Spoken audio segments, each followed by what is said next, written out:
here. I had to apply. I had a 1-year permission. The lawyers I hired, I had 3 sets of lawyers who said, you, with the crime that you did, you have maybe a 5% chance of getting it. I'm like, if there's a 5% chance, it's going to be me, because I'm trying to make a difference. And I'm a popular social media influencer, and I speak out against steroids and dangers. And who better than the person who did them, that sold them? How do people think I know so much about them?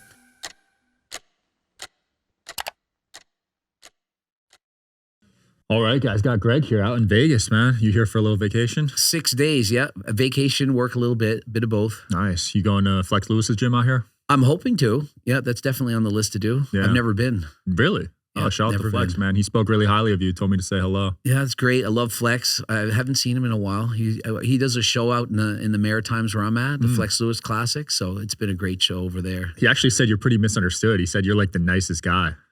I think a lot of people assume that just because I call a lot of people out or say they're fake natties or whatever. And I'm like, it doesn't mean I'm a bad person in real life. I don't know. People think I'm going to scream and shout and say mean things to them. But I mean, that's just BS. I feel like you're the CoffeeZilla of the weightlifting world. I would agree with that statement. I just actually did a video with him yesterday. Oh, you did? I met him. We hung out for several hours. It was great. It was a good time. Like, who'd you expose on there? Or what was it?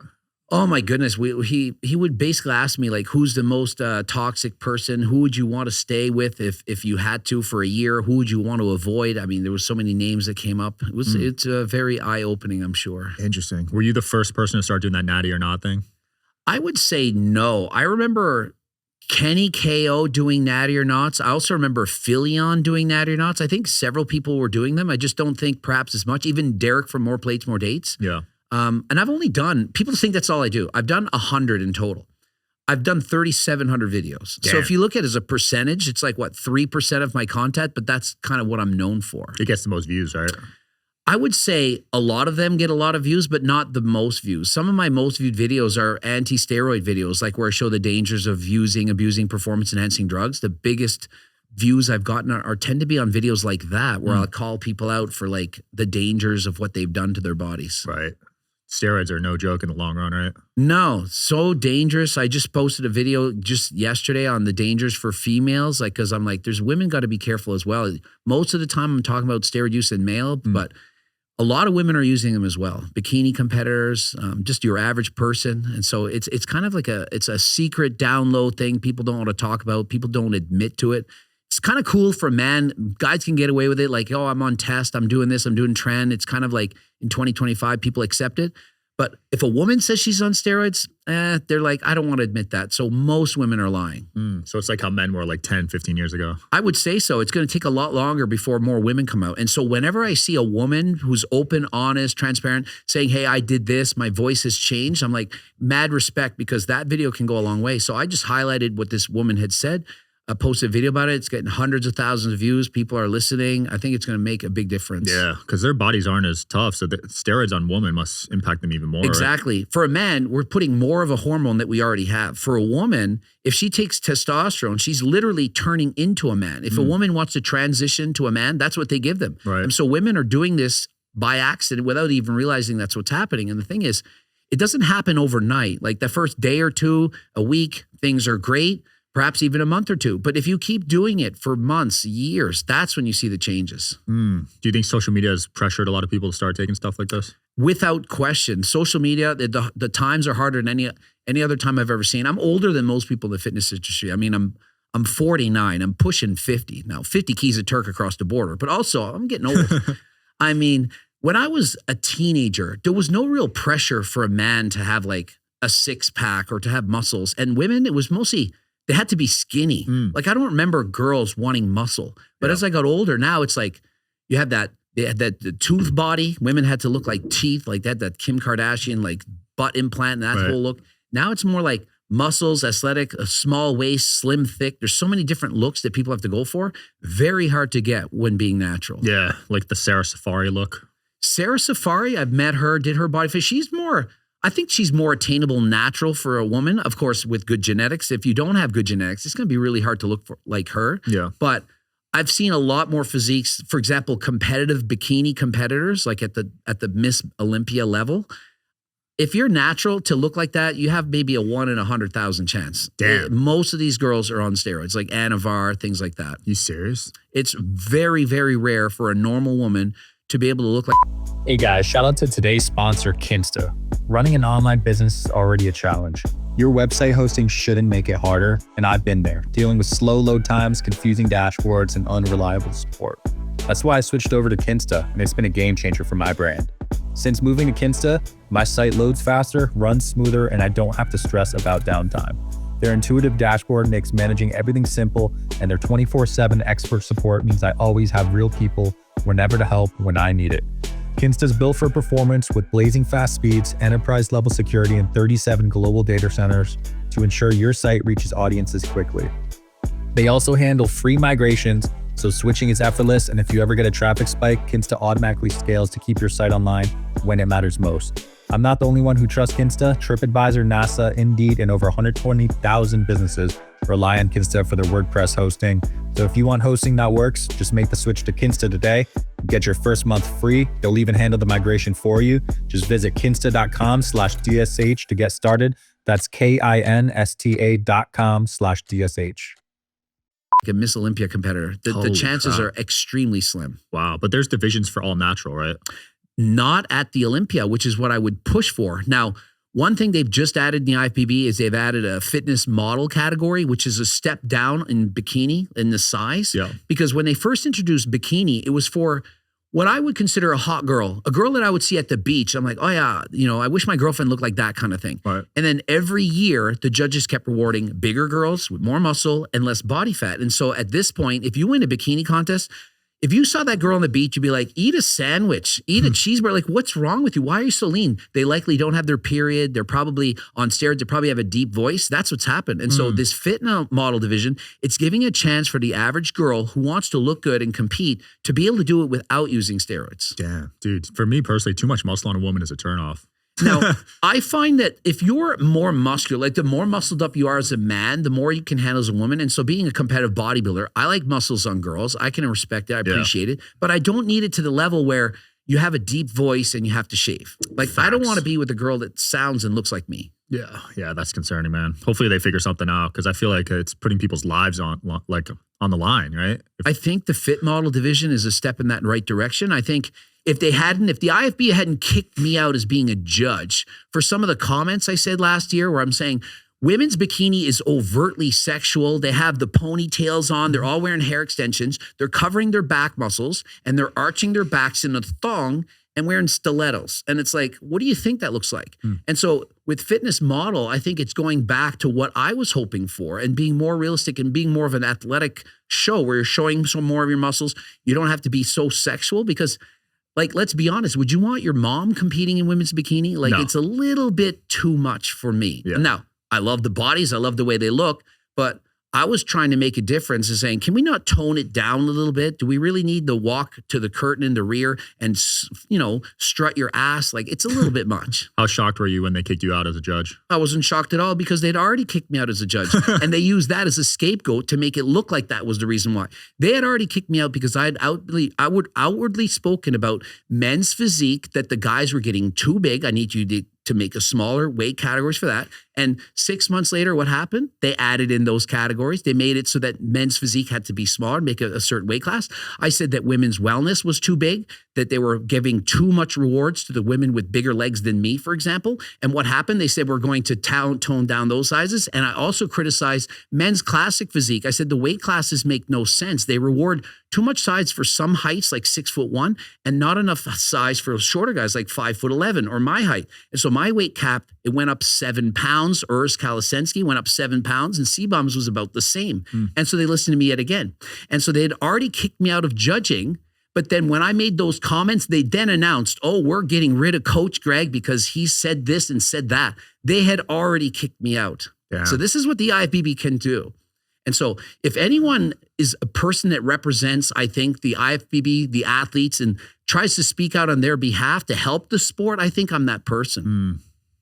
A lot of politics, it sounds like, in your space. Huge politics. I try to help the sport. I try to minimize the drug use. I try to do this. I try to do that. Like, for example, I think in men's classic physique, they need a lighter category. Men's classic physique light. Let's make it 20 pounds smaller. Because guys right now need to push so much drugs to compete at that level that why not lower the weight class by 20 pounds? They're still going to be huge. Chris Bumstead with 20 pounds less muscle, he's still a Greek god. I would love to see that. Maybe he'd come out of retirement, 20 pounds less muscle, come back, maybe even be natural and see how he does. Is that the only league? Is it like a monopoly kind of? The IFBB is like 10x more popular than every other federation. So it's kind of like the NFL compared to the CFL. It's huge in comparison. So that is the premier league, the best of the best. Damn. So no one really cares about the other ones. Exactly. If you compete in another division, it's like, I'm this pro, I'm that pro, I'm this natural pro. It's like, whatever. No one really cares. I had pro cards 10 years before I got the IFBB pro card, but no one even knew about it. No one cared. What's the one Sam Sulek's competing in? IFBB, the top of the top dog. So a guy like that, he's at the best of the best, going against the best guys in the world right now. Yeah, I saw you making a few videos on him, right? A few, about 8 and 7 days. Like, yeah, a video a day. Why do people like that guy so much? He is so open, honest, and just tells it like it is. He has such a passion for the sport. The guy trains every single day. He lives and breathes. I've never seen a guy with that much passion for something. Like I respect him so much for what he does. Now, I don't like the fact he has to abuse steroids to get to that level, but the fact that he loves it that much, this is what I wish on everyone. Like, I don't care if it's bodybuilding, dancing, reading, kayaking, hiking. If everyone loved to be on this earth the way that he does, had a passion for anything, the world would be a better place. I just love Sam, the fact that he is just that passionate for the sport. I agree. I love when people chase their passions. Yeah, I think that's the difference. Like every single day, like I know what it's like to put a video every single day. This guy, every single day, is uploading like 30, 45-minute videos talking about his diet, his training, what he's doing, how much he's sleeping, and giving advice. And it's just like, he's just a great guy. How could you not like him? You also made some videos on Toby.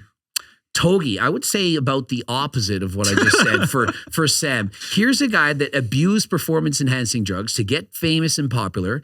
He promotes gambling to the world, to teenagers. He promoted SARMs, steroids. Steroids are awesome. He just gives out misinformation. And so I'm 49. I don't have a kid. I don't have kids. But if I had children and they said, I watch Toby and I want to like be like him when I grow up, I would be so depressed as a parent that I failed him. And so he's the opposite of what we need to see as a social media influencer. And what's worse, he's getting even more successful. And so the better he gets, the more, what does that say for society? It's hopeless for us. Yeah, I'm not a fan. You reviewed his health results or something in one of the videos. It seemed I've like done many times. I said, look, this guy looks like he has chlamydia. He looks like he has this, he has that. He's not healthy. Yeah, I'm not a fan of the gambling stuff, to be honest. I know I'm in Vegas, but it's tough. Like, I mean, I used to gamble a lot. Like Texas Hold'em, I was addicted to it. Poker's different. That's skill based. It is skill based, but it's still taking up your life and the dopamine. I would play all night, and then I would go to school and teach the next day, and I was doing it 8 to 16 hours a day. Yeah. I said, once I win a big tournament, I'm out. And I finally won the tournament, thank God. And I went all in with like pocket eights. The other guy, he had kings, and I still won by fluke. And I'm like, this is skill, but it's luck at the same time. And I was like, I'm out. I stopped playing. I haven't played since. Was that a World Series tournament? It was on partypoker.net or .com. Okay. There's like a tournament with like 2,000 people. So you're playing like 12 hours straight. The team was, and there's a lot of luck involved. I think I might have gone in like all 5 all-ins and had like I was the underdog, and it just happened to fluke out. But when there's 2,000 people in a tournament, I mean, you're bound to get lucky at some point. You can't win without luck in a field like that. Exactly. Yeah. Even the main event, there's 10,000 people now in the main event. Oh, it's insane. So crazy. I like looking at, like, I enjoy math and odds and statistics, so it was fun for me. But the addiction, it's just like, I need to stop. I need to get my addiction elsewhere. I mean, I'm just sitting in my house playing, games all night. Right. You were a math teacher, right? I taught math for 5 years, but I'm primarily a physical education teacher. Like, I got my master's in kinesiology. I also have my master's in administration. Like, I should be a school principal. I don't look like one, but I did study in that. But no one would mess so I with taught you. a bit of everything. Yeah. You're a good phys ed teacher. My teachers were fat growing up. I think that it's important to kind of represent what you're doing. And I mean, I had mixed opinions on that. Like, I would go in my master's, there's some teachers that were like 100, 150 pounds overweight. And I'm like, look, I feel like you should represent the health aspect of it. But like, if you're just eating cheeseburger and junk food and you're not trying, now, if you were, trying your best and losing some weight, it's like a good message. But to sit there and just be the overweight phys ed teacher, I don't think it's a good representation. Like, I don't want my personal trainer to be 100 pounds overweight. Agreed. Yeah, definitely agree. My teacher couldn't even run a lap around the track. But exactly. I'm like, you guys need to run. I'm running with the kids every day. I'm coaching every single sport. I was coaching 8 sports in 1 year after school. Damn. Volunteering my time all the time because I love sport. I love seeing the kids active. And so, I mean, that's what I did. That became my life. What's your favorite sport to watch right now? To watch, I mean, I enjoy the track and field at the Olympics. Like, Really? that's what I like. That's I a don't rare really, answer. I don't watch sports per se. I don't have time. I stopped watching TV. But like when it's the Olympics and it's track, like the 100 meters, 200 meters, things that are over quickly, or even if it's swimming, the 50-meter dash, that kind of stuff. Like, I love it's over and done. I don't like much team sports where you got to sit there for 2.5 or 3 hours watching basketball, baseball, hockey, that kind of stuff. But single events where it's one person against the rest, I like that the most. Track athletes don't get the respect they deserve, man. Some do. Like, for example, Usain Bolt, the 100-meter specialist. But other events, I would definitely agree with you. Like, does anyone even know who won an 800-meter dash or No. 400? People know the fastest man in the world, and that's about it. That's it. I had LaShawn Merritt on last month, 400-meter champ for the USA. But Yeah, no and one I would don't even if know he that walked, name. Exactly. If he walked the Exactly, I street, don't no even know one that would stop name. him. Yeah. And he could run a lap in like 43 seconds, Yeah. probably 42s, 43s. Yeah, crazy. But the 100 meters, no joke. Oh, yeah. I had Justin Gatlin on. Oh, cool. And because of Bolt, he might have got a gold, but imagine racing against Bolt your whole career. Yeah. Well, what's his? Oh my God, I'm so bad with names. Our Canadian superstar, Grass. Neil deGrasse. Yes, he. Tice. DeGrasse. Andre deGrasse. Andre DeGrasse. He had a bronze and golds as a team. And he's won. He was in the Olympics probably 3 straight times, getting it like top 3. He was running against Usain Bolt, just finishing narrowly behind him in like the 200 and so on. But yeah, so you could be the second best of all time, but if he's the first guys in your era. I wrote some of these guys like to be on my podcast, but I think they were too scared of me. They didn't want to be on. We had a world champion. I had Darian Warner. I'm so bad with names, but he won like the gold medal in the decathlon. Yeah. They were like, yeah, no. I mean, I don't blame them. A lot of these guys juice behind the scenes, and they might think you're calling them out or something. I wonder if they think that, but yeah. A lot of like, sprinters got caught. I'm like, you don't understand. Like, these guys are working regular jobs. They have no money. And I'm like, you understand what we can do for you, like to promote you and in the, you know, you get millions of followers and how much money you can make from marketing and so on. But they just go to work. They just do their 2 to 3 hours of training a day, and that's it. No, you're right though, because track athletes don't have a big social media following. God, other than no, Bolt. there's no money. Around every 4 years they get popular for a month, and then that's about it. And they're done. And then they're making low 6 figures, which for a pro athlete that dedicates their whole life, that's nothing crazy. I mean, exactly. Yeah. Compared to an NFL star or even an average NFL player, or baseball player, basketball player. Yep. You're still out there in Canada? Yes. I live out in Halifax in the East Coast. You prefer Canada or the U.S.? I prefer the U.S. I actually would support Trump's desire to have Canada as one of the states. I would vote right now to go into the States. Really? Yeah. I've actually tried to move out of Canada, but we have such a high exit tax that it was unaffordable. Like, I couldn't really afford to move out. Are you serious? We pay 54% tax, and then there's a 15% tax when you buy something. So, for example, a car, $1 million, you have to say 15% tax. Then there's a 20% luxury tax on top of the million. Holy Anything crap. over 100K, you have to pay a 20% luxury tax. So that $1 million car going to cost you about $1.34 million.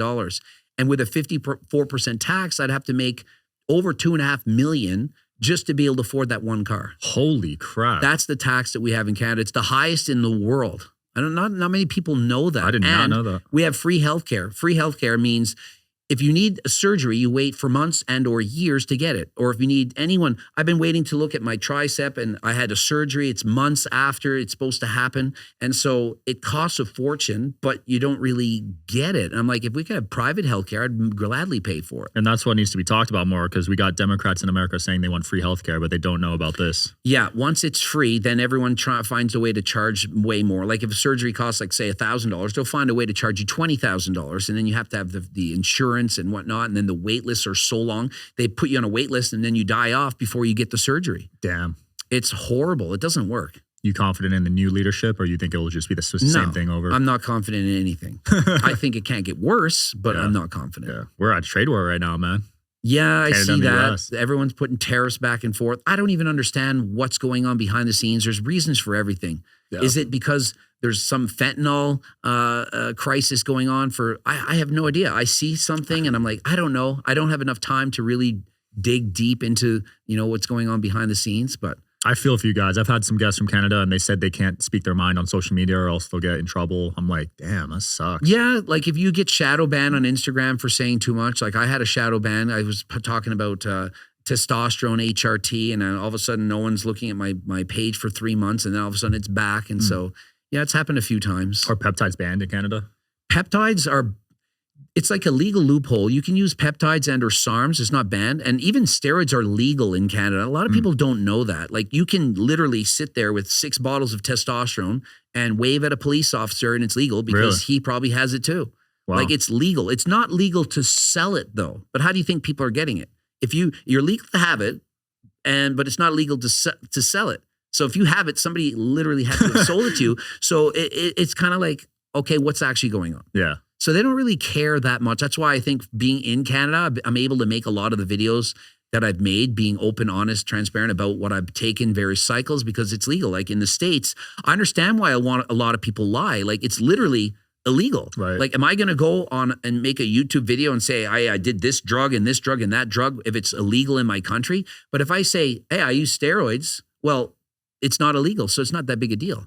Like, I'm not going to go on a YouTube video and say, hey, guess what? I was stunt driving last night, driving 240 kilometers an hour. Like, let's keep that a bit of a secret because we don't want to, have the people like looking out for you. Yep. Which steroid that you took had the worst side effects? The trend was for sure the worst. Trend by far. The worst side effects. Not able to sleep was the worst part about it for me. The trend cough was also horrible where I'm coughing for several minutes where it feels like you're going to die. The night sweats that I got taking trend were horrendous. Like literally, you wake up in the middle of the night and you're like, what's the water? Like you have some of these dreams. You're like, am I like swimming? And you wake up and you're like, what's going on? You have to literally get towels under your back. That much sweat. And the anxiety, like I'm pretty much a chill guy, but I'd sit there and it felt like my heart was racing. It was the one drug where I'm like, I can't wait to come off of it. Most of the steroids, I'm like, I felt good while I was taking them. Like literally, I'm not going to lie, I feel like Superman. Yeah. But this one, it's like, I can't wait till the cycle is off. And I've only ever done trend for 8 weeks straight. I'm like, I can't wait for it to stop. It's just a bad feeling all the time. But the results, amazing. But the way you feel, not worth it. Yeah, it doesn't seem worth it. Jeez. No. Holy crap. Now, being on HRT right now, I feel fantastic. It's so much better than like blasting high doses of steroids because you get that massive amount of muscle growth. You feel great. But then when you stop, I would always cycle off after. You get the opposite effect. So you feel like Superman, then you feel like a dog shit after. Damn. So are you cycling it or are you just going to keep taking it? I was cycling it on and off for probably 11 years. And right now I've been on a steady dose of HRT for probably, I think it's about 5 years straight now. And my dose is 140 milligrams a week. Okay. And has that raised your testosterone a lot, I'd imagine? My testosterone levels vary between 550 and 765. I've been tested many, many, many times. So it's always in that range. So it's actually not that high. And I'm sponsored by Transcend. They got my testosterone levels done. They're like, hey, you're actually only about in the average. Like you could actually do more. So they said, feel free to do 200 if you want. So I went up to 170 for a week just to see what would happen. And I felt more bloated and I felt like I was retaining more water. And I'm a guy that I like to be lean. I'm at 8% body fat. I like being lean.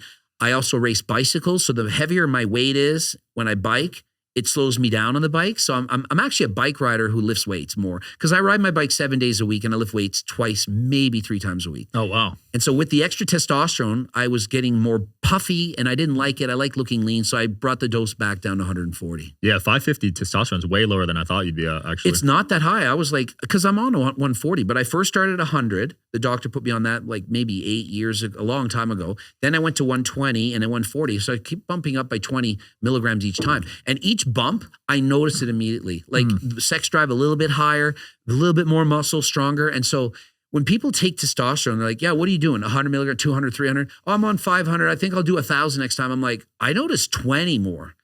Like people think you have to take so much higher doses. It's not like that. Yeah. Little doses can make a big difference. Like, are you familiar with Alex Eubank? I've heard of him. He's got like over 1 million followers. He was Natty for a long time. I called him a fake Natty. I still don't believe he's natural his whole life. But anyway, he went on 200 milligrams and he put on like 18 pounds in like 10 weeks. Holy crap. And I'm like, 200 is too much. And so since that time, he got his test levels done. He was at like 1,500 nanograms per deciliter. lowered it to 150. So I was right along. I'm like, not no one, but almost no one needs 200 milligrams. Yeah, that's a lot. If you see 200 milligrams did that to Alex, and like the average guy is doing 500 plus, you can see why they're putting on a lot of muscle. Jeez. Now, a lot of men obsess over their testosterone levels. Do you think there's a downside to having a super high testosterone? The higher testosterone, some guys can't handle it because their sex drive is just too high, and so they can't think of anything else. Yeah. I don't think there's a real downside to how you feel, other than perhaps having some of that anxiety I talked about where I was on trend. Some people feel that on test. It can change your personality where you're more aggressive, you're less calm. But for me, I never had negative feelings that way. But the real problem is like the down or the negative parts for your health, like how it can shorten your life, or the decrease in your good cholesterol, like your HDL goes down, just being less healthy. But I think what really sucks and what people really care about, because people don't care about, oh, it takes 20 years off my life. People don't care about that. But I'll tell you what you're going to care about. If you have really high levels of testosterone and you stop, so you go on a steroid cycle and you stop, a lot of guys can't get it up.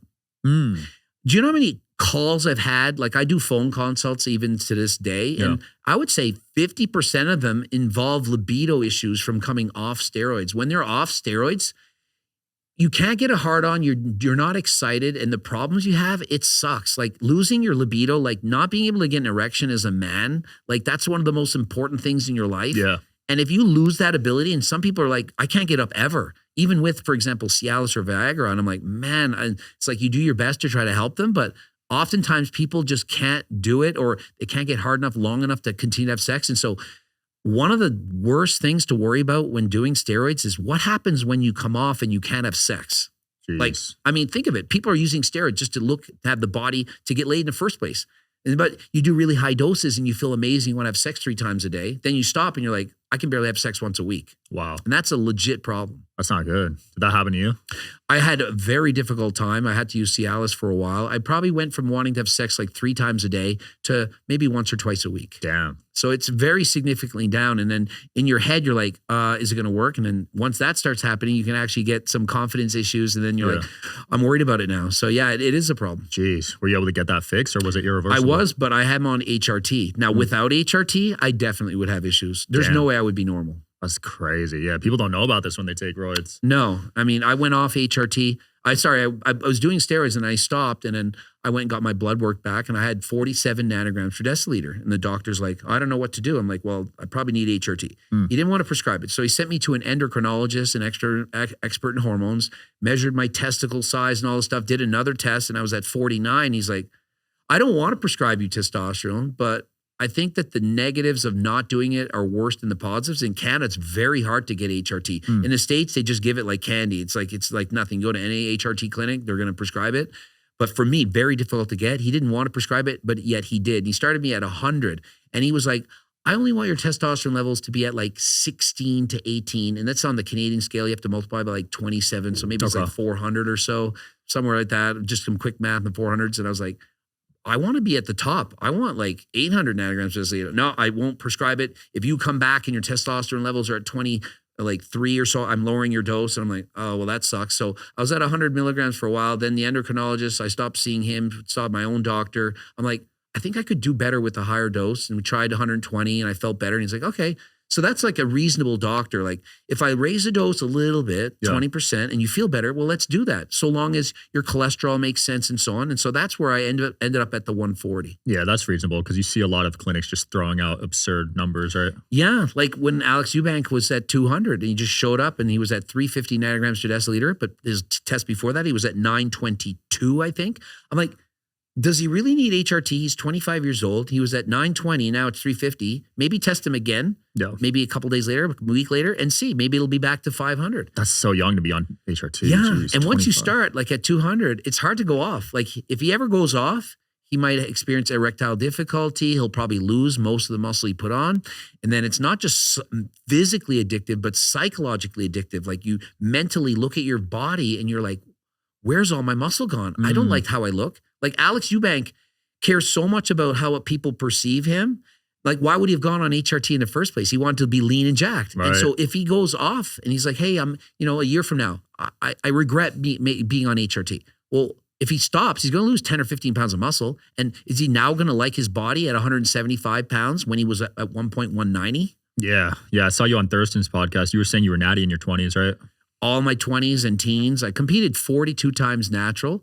And I was able to stay natural, I think, because there was less social media pressure. I think that if I were born in today's time, I don't think I would have had the courage to resist testosterone or any steroids the way that I did. I think I was lucky by being born in the 70s.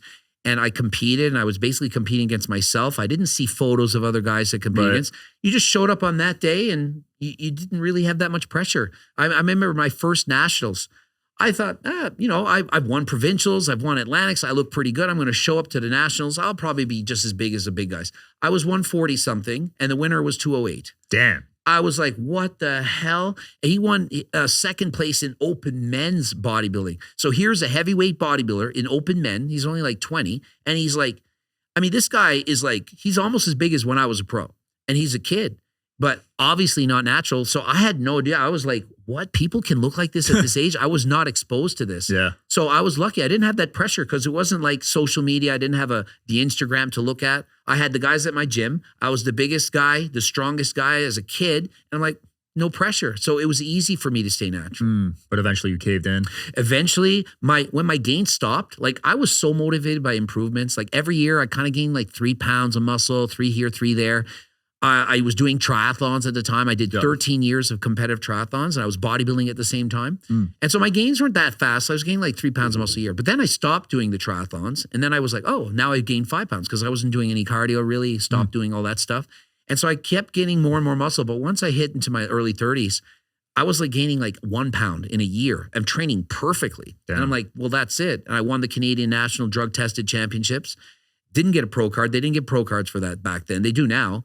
And so I'm like, if I want to turn pro, I got to use steroids. So I was like, I want to be a pro. I want to be sponsored. I want to make this a career. And that's why I use steroids.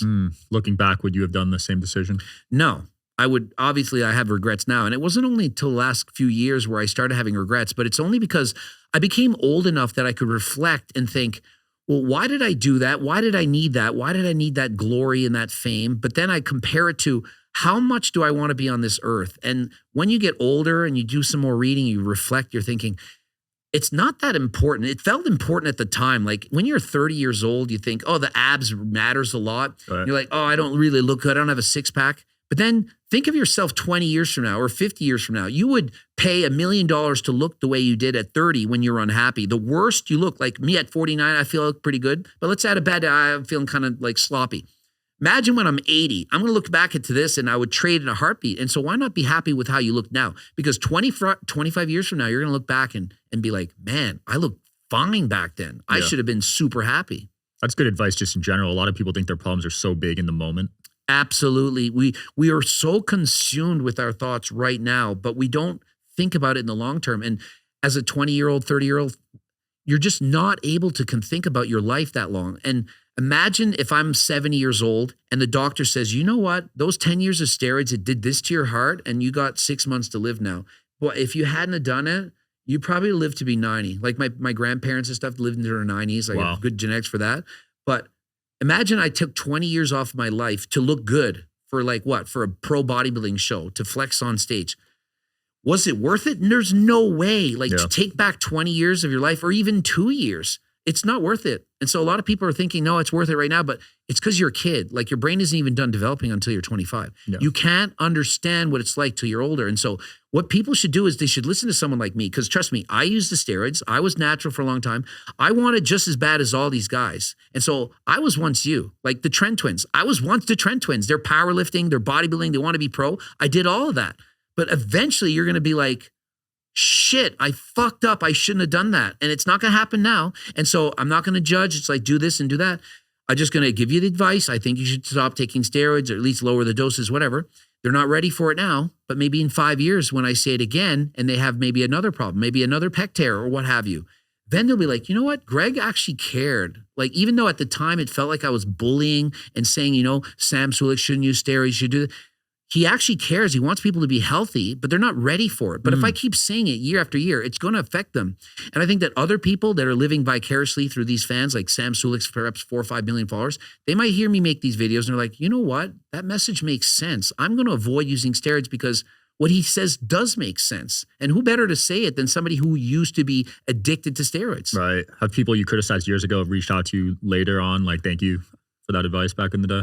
I don't think many have ever done that, but a lot of people write me in the DMs and whatnot and say, thanks to you, I didn't use steroids, or thanks to you, I got off of steroids. That happens a lot, although it's not like famous guys that are doing it. Maybe they will down the road, but a lot of people who are fans of these people do that. I get that every day. That's cool, at least. I mean, it feels good for me because a lot of people criticize me. You're such a hater. People hate you so much. I'm like, yet my DMs are filled with such love and support for what I do. And when I meet fans in person, like not a day goes by, not an hour goes by that somebody doesn't walk up to me like on the street at a stop sign and get in photos. And I love your work and you helped me lose 100 pounds. And so people that criticize me, they think, oh yeah, I'll get him, I'll put him down. I'm like, my bank of compliments is so high, it's so full, it's exploding. So if 10 people write, you're a short little manlet loser, yeah, okay, it's not ruining my day because there's so many compliments that I've got, I can handle it. Yeah, it comes with the territory. There'll always be haters. Exactly. Yeah, it's an interesting dynamic with you because you get in these beefs online, whether it's Dr. Mike or Derek, but at the end of the day, you're actually trying to help people. Oh yeah, absolutely. Like even Dr. Mike and I's beef, which was a great beef. It was fun to do and it's now been squashed. Like a lot of the comments I make, I mean, although it's a beef, I still mean it. Like I still think he should retire from bodybuilding and I still think he should stop taking steroids. He's been doing it for 13 years straight. I think it would be much healthier and I do think he's taking years off of his life. And so although I might put in a lat spread fart noise and say he should get a better tan, I still think he should go natural and I think he should still be healthy. And he does put a great message. He talks about the dangers. He talks about how he feels, like how he feels rage or aggression. He's very open. He's honest. He tells people the dangers. And so I'm like, could we take our own advice? Now, remember, he's 40. When I was 40, I didn't regret it yet. I'm 49, so I got 9 years on him. Right. And although it maybe seems like we're the same age, I have been in the sport a lot longer and I've done all the things. And so I can look back and say, wow, I wish I would have stopped earlier. Yeah. And so perhaps Mike, maybe eventually he'll be like, you know what? Greg might have been bullying me a little bit, but the message is still the same. Even though I thought he was just trying to say this for views or attention, I still mean what I'm saying. Yeah. Is there any truth to the 20 years off your life thing you said earlier? I absolutely think that if you're morbidly obese, for example, like 100 pounds or like really fat, like just eating crap and not exercising, that is the same as being on steroids. And so I think that I lived 10 years of my life equivalent to if I was a chain smoker or if I just went to McDonald's every single day and ate unlimited amounts of food and didn't do cardio. I think it has the same damage. Wow. Now, some people get lucky and it doesn't do anything. And some people get unlucky and it really shortens their life. And so 20 years off my life, it absolutely could have done that. Will it? I hope not. And what have I done to try to make up a difference? I became a competitive cyclist. Like how many bodybuilders become bike racers? I don't know. Like I'm a unique kind of guy. I'm doing cardio competitively and only lifting weights twice a week. And I encourage people to do cardio more than weights. And if you said right now, pick one, weights or cardio, which one you pick? I'm done weights. I'm never lifting weights ever again. I'm doing cardio because the heart, that's the most important muscle. If I biceps shrink 5 inches and I lose 50 pounds of muscle, that's nothing. But my heart needs to stay fit. Did you have some heart issues when you were taking all that stuff? I've never had heart problems, knock on wood type of thing. But my dad did have a heart attack 2 years ago. Yeah. And, my grandfather, we lived to be 94, my grandmother 94, my grandmother 99, and my other grandfather lived to be like 77 or so. He did die of a heart attack. So our genetics were pretty good overall. But, that's kind of a wake-up call because obviously my dad didn't do steroids. Well, not obviously, but he didn't. No. And so, and he's a relatively fit guy. And so I'm like, if that could happen to him, it could easily happen to me. And so how am I not doing everything in my power proactively to ensure that that doesn't happen to me? And so if you're sitting on your ass and you're not doing at least 150 minutes of cardio a week, I'm like, how dare you? How dare you not care about your health so much and take it for granted to just sit there when there's people laying in a hospital bed with cancer that would do anything in their life to be in your body, even if it's 100 pounds overweight, just to go for a walk once. I just can't understand how people can waste their lives and sit there and not care enough. Like, how can you just be lazy and play games all day? It's so frustrating. Yeah. And so like when I was a phys ed teacher, all I wanted to do was to teach all these kids, I want you to love movement. And I didn't care what it was if it was basketball or running or dancing or whatever, just love to move because I loved it. And that's why I became a phys ed teacher. I can't be a phys ed teacher anymore. I'm obviously a former drug dealer, which is kind of crazy, but like, Wait, you know, what? because I didn't sold know. steroids. Oh. You didn't know that I used to sell steroids. No. I was 20 months on house arrest. I used to sell steroids. I was, you know, I got in charged Canada? in Canada where it's legal. And I was kind of alluding to like, how do you think these people are getting it? Right. So, you know, I'm selling it to my friends. Like, so I did some bad things and I stopped obviously, but like, so I did the exact opposite. So I'm trying to make a difference and trying to learn from my mistakes. I wasn't allowed to the United States for 10 years. I'm only been allowed the last 2 years here. I had to Wow. apply. I had a 1-year permission. The lawyers I hired, I had 3 sets of lawyers who said, you, with the crime that you did, you have maybe a 5% chance of getting it. I'm like, if there's a 5% chance, it's going to be me because I'm trying to make a difference. And I'm like, I'm, you know, a popular social media influencer and I speak out against steroids and dangers. And who better than the person who did them, Right. that sold them? How do people think I know so much about them? Like I was literally involved in this to that extent. So I know the dangers. I know the harms. I know the people, they come up to me and people tell me their problems, the pros, the cons, all of it. And so I'm trying to make a difference, trying to spread the message to be careful.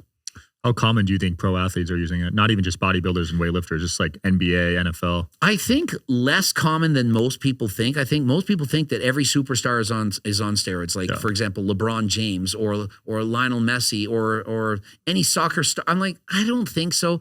If they are, I think they're on very low doses of products that we're not even aware of right now because they are subject to drug testing, WADA, especially the most elite of the athletes.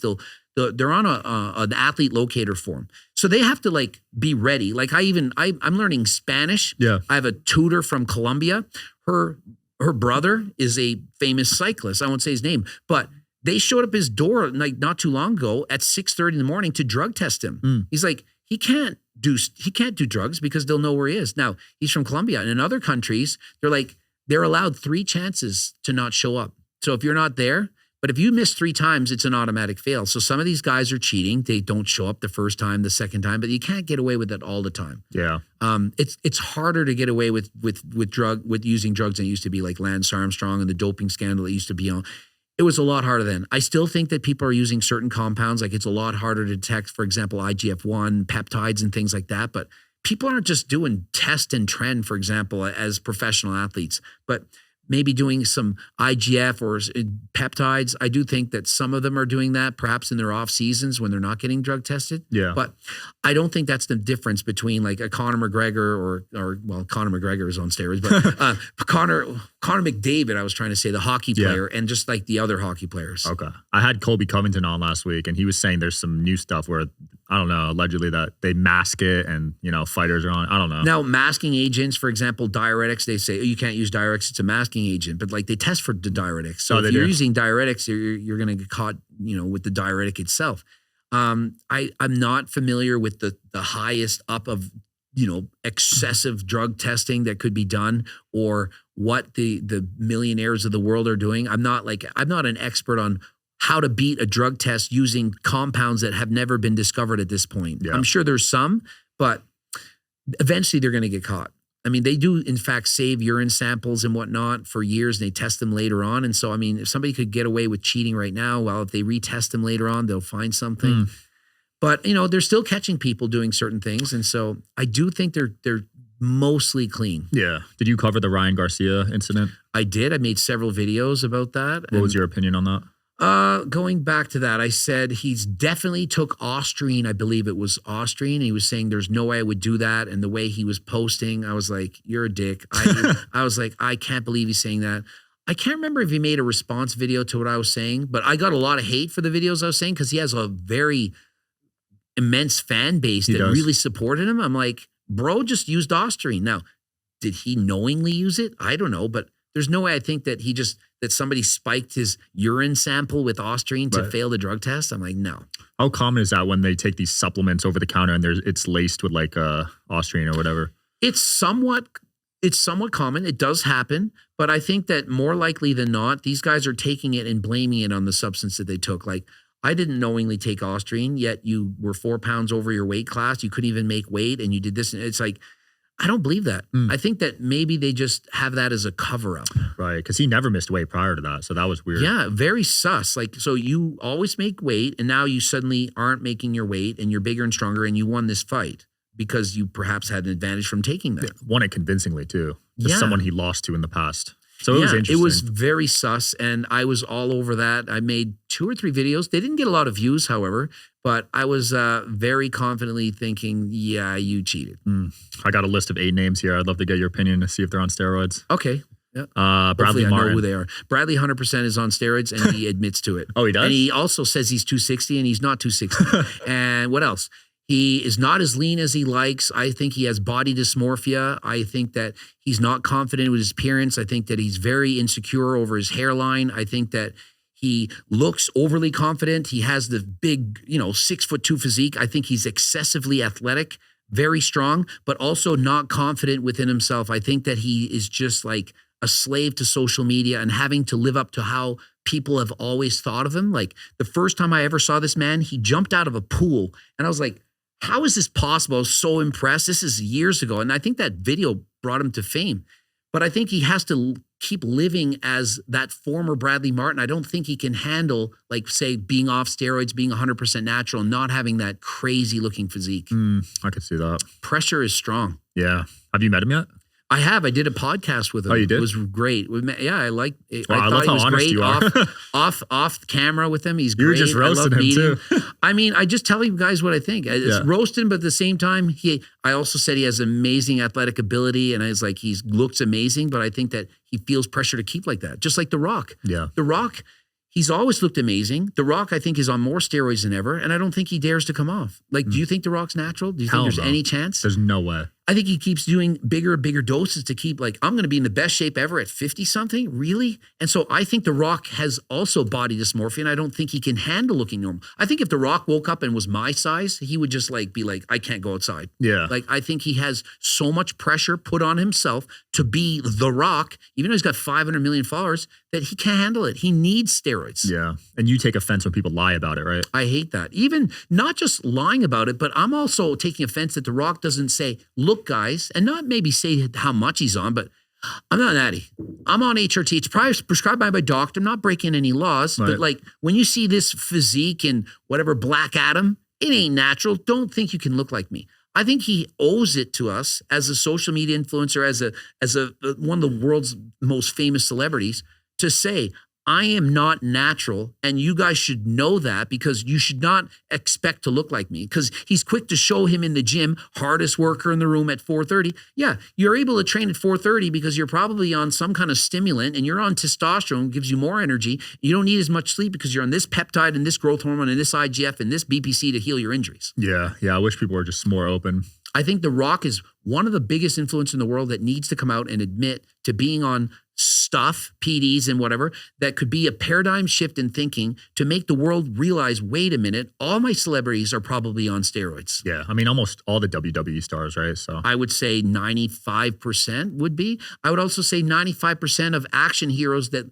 if you think they're on steroids, 95% chance they are. Like if you're betting, just bet the house on every single guy and you're going to be rich. Yeah. How quick did you know Liver King was on steroids? Within like 0.1 of a second, like as fast as my reaction time could open my eyeballs. Yeah. And he was saying he wasn't. It's just shocking. Like, I can't believe I did a poll and I think 5 or 10% of people believed he was natural. Wow. I'm like, there's 5 or 10% of people that are that stupid.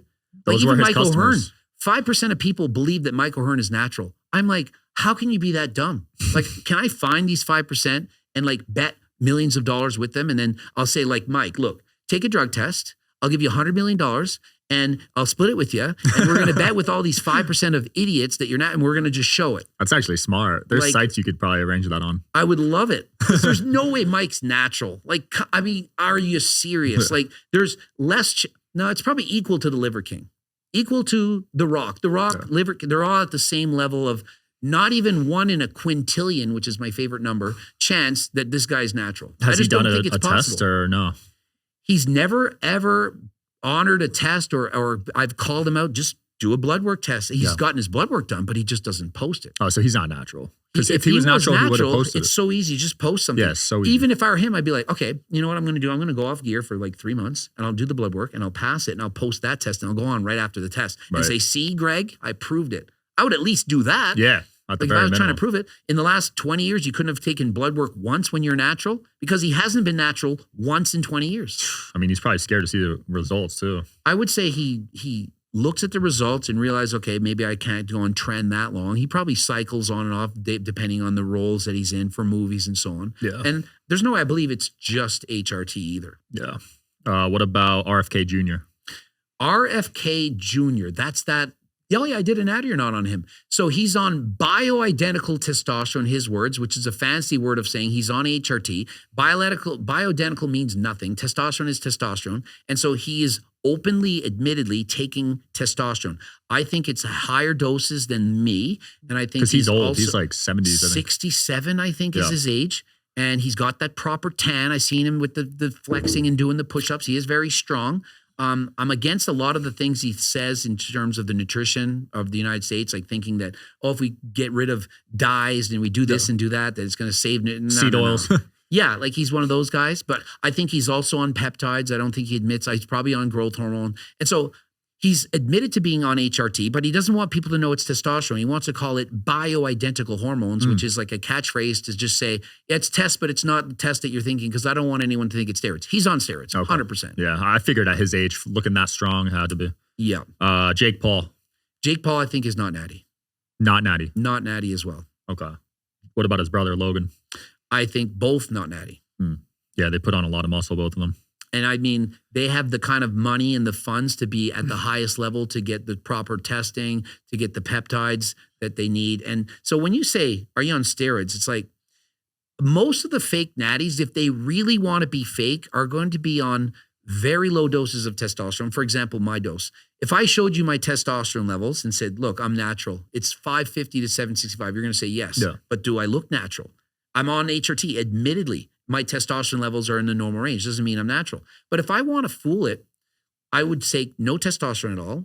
And I would take every peptide I could take. I would take like growth hormone, IGF-1, IGF-2, sermorelin, testosterone, all the different peptides that you could think of. I would take all of them because how is that going to affect my test levels? It's not going to shut down my production of test. And so I'll do the blood work. My test levels will look normal. But I'll be putting on all that size from another method. That makes sense. I don't know if you know this guy, Wes Watson. Wes Watson is admittedly on. Is he not? Does he not admit to being on test? I'm not sure if he's. I don't admitted. watch his content.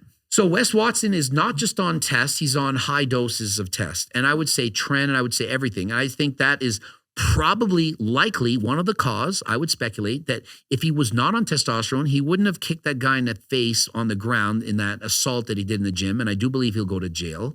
And I think he's an idiot. And I think he's a horrible representation of what an alpha man is. I think he's extremely beta. I think he's trying to make up for being a beta by pretending to be alpha. The loudest man in the room is often the one who's the most insecure. If you're that confident in yourself, do you really have to show off that you can beat up other people? Like, I'm not going to walk around and be like, I'm tougher than you. I could beat you up in a fight and have to wrestle. I'm like, I can't fight. I don't know what to do. If I was in a fight with you and you know what to do, you'd probably kick my ass. Yeah. I'm not, I don't feel like I'm a beta. I can admit this. And I think that Wes Watson, for being a man who lied about his height, he's added 3 inches to his height. He says he's around 6 feet tall. He's like 5'7". He walks around with shoes with lifts and lies about that. It's like, bro, you're so insecure that you can't even admit your height. I'm 5'6.0". I was 5'6.5" when I was a kid growing up at my max height. I don't add an inch. I don't take off an inch. If somebody says what you weigh, I weighed 189.8 this morning. I was 191.2 yesterday. I don't exaggerate. If somebody asks my dick size and be like, it's this, I don't care. Like, I'm just like going to be honest and tell you the facts. Yeah. I love that, man. Yeah. It looks like he might get locked up for that one. I would say I would expect him to. It's not like he's already been with prior charges and whatnot, have been a convicted felon in the past. I mean, it was his first time, maybe not, but I can't believe he fell right into it. The guy was recording it, clearly. We wrote him in private and challenged him. He says, bro, come to the gym. Like, this was pre-planned. Yeah. And then he went to the gym and he's like, hey, I'm the guy from Instagram. Let's fight. He's like, okay. And he had his goons right there helping him. Yeah. And it's like, okay, you can, I said, hey, like, look, fine. He can self-defense. He can do what he wants. But once he's on the ground giving up, and then you soccer kick him like he's Lionel Messi. I'm like, bro, that's going too far. Yeah, 100%. David Dobrik, you think he's natty? I said in a video, it's got like 460,000 views, not natty. We brought it up in the podcast yesterday. I'm like, this guy's not natural. And everyone's like, yeah, but Greg, you posted a photo of you when you were like 18. You had more muscle than him. I'm like, yeah, but I had great genetics. This guy does not have amazing genetics. And to look like that with average or below average genetics suddenly, likely not natural. And so when I say not natty, I'm saying, is it more than 50%? And so if I'm betting, I'm going to say something. Why would a guy with that many followers, with that much money, why would he not use something? Like, why not? Like, steroids work, peptides work, SARMs work, all these things work. Yeah. And so if he went to an HRT clinic or a doctor and said, you know what? I feel like shit. I have no energy. I got the spare tire. I want to lose some weight. What can I do? You don't think the doctor would be like, well, you could take a GLP-1. You're not going to be as hungry. You could take some peptides, some IGF-1. You hurt your bicep training, BPC 157, TB5. Like, why wouldn't he? Unless you have some moral obligation, like your morals are saying no. Is he entering the Olympics? Is he a drug-tested competitor? So why wouldn't he do all the things to do to be healthy? Like, I'm not against PDs. I'm not against that if you're doing it in a healthy way. Like HRT if you need it. I'm not against that. BPC 157, I'm not against it. Cialis, I'm not against that. Like, if it's going to help you and you can do it in a healthy way, well, by all means. Yeah. How many times have you been wrong about a natty or not person? I think 3 times in total, and I made videos about all of them. Like, so one was Lex Little, one was the powerlifter. I'm so bad with names. And when I'm wrong, I just make the mistake. Hey guys, you know what? This guy came out and he showed this. He did a drug test and he proved it. And so I make a video. That's respect. Like, I'm not too proud, or I'm not going to live on a high horse and think that I don't ever make mistakes. But if I do, I'm going to admit to it and say, bro, props to you. You did it. Well, you've done 100 of those, so you're shooting high, 97%. So that means 3%. But I mean, mind you, I might have said I think one guy said was natural, and looking back, I'm like, was this Jason something or some guy? I'm like, yeah, I think he's natural. And then looking back, I'm like, he probably wasn't. So I've probably been wrong the other way, but no one's going to correct me. Oh, hi, Coach Greg, I am not natural. Like, so that doesn't happen. And then it's possible that there's guys I've made natty or nots that are actually natural. So there's probably wrong a couple more times, but I mean, I'm positive I'm right at least 90% of the time. Yeah, because you're looking at the data. It's hard to like. Yeah, and it's not the photo. It's more the before and the after and the time frame or the graph. If you gain 3 pounds of muscle a year, then all of a sudden you gain 15. Like when I look at my growth in the past and you look at 2009 and you're like, what the hell happened in that summer? And it's like, it's so obvious to me. Right. And if you look at other years and you're like, yeah, but you look about the same and you look a little bit. But if suddenly you put on that much muscle, it's pretty obvious something's going on. Yeah. What about Mr. Beast? Mr. Beast, I believe, is natural. I think that he should take something, but like I think that he's 100% natural. I can't see why he wouldn't want to optimize. But I mean, there's so many things he could take. But I mean, he was it 40% body fat at his heaviest? He was pretty chubby at one point, and he got down to about 20%. But yeah, I see no reason why this guy is just, he has a lot of ethics, or not ethics, that's the wrong word. He's really dedicated, or he's more like obsessed. Yeah. Like a man who can live underground for a week or like go to an island or do this or do that or hide himself, like live alone. Like anyone with that kind of work ethic can do things natural and put themselves in a place. Like he didn't eat for 10 days or something. Yep. Like, yeah, like anyone that can do that can lose weight without it. But if he wanted to take something, like I would say, he could probably do HRT because not eating for 10 days, your testosterone level is probably going to be crashed. There's certain peptides you can do, but it's up to him if he wants to take something and to maximize, then, do what you got to do. Last one, Zac Efron in Baywatch. He was 100% not natural, and I don't think he was only taking what he stated. So he had stated he was using a diuretic. I forget which one. But he said, yeah, I took diuretics. I'm like, bro, you took a lot more than just a diuretic. And then he talked about how he was depressed after and how he didn't feel good and that it ruined his life and that he would never take that diuretic again. I'm like, going on and off Lasix, I think it was, isn't going to do that. Taking a diuretic, it makes you pee water. Yeah. It doesn't fuck up your mind. And so when he's like, oh, I can't do that. The mindset, I was depressed. That's taking steroids and then stopping. Because his testosterone levels were probably super high and then they were crashed after. And then how many months later was he back on cycle again? he became that freaking wrestler, juiced out of his mind. Right. And so he was in that Baywatch, he was on steroids and admitted to something, but it wasn't the steroids he admitted to. He probably knew better than I can't come out and tell them everything. So he gave us that. And then he became a juiced up wrestler and didn't admit to it. I made videos on that as well. Yeah. Greg, it's been awesome, man. Where can people find you and keep up with you?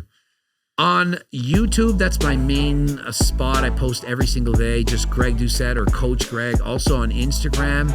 And those of you who speak Mandarin, I'm blowing up on Bilibili in China. That's a huge platform for me.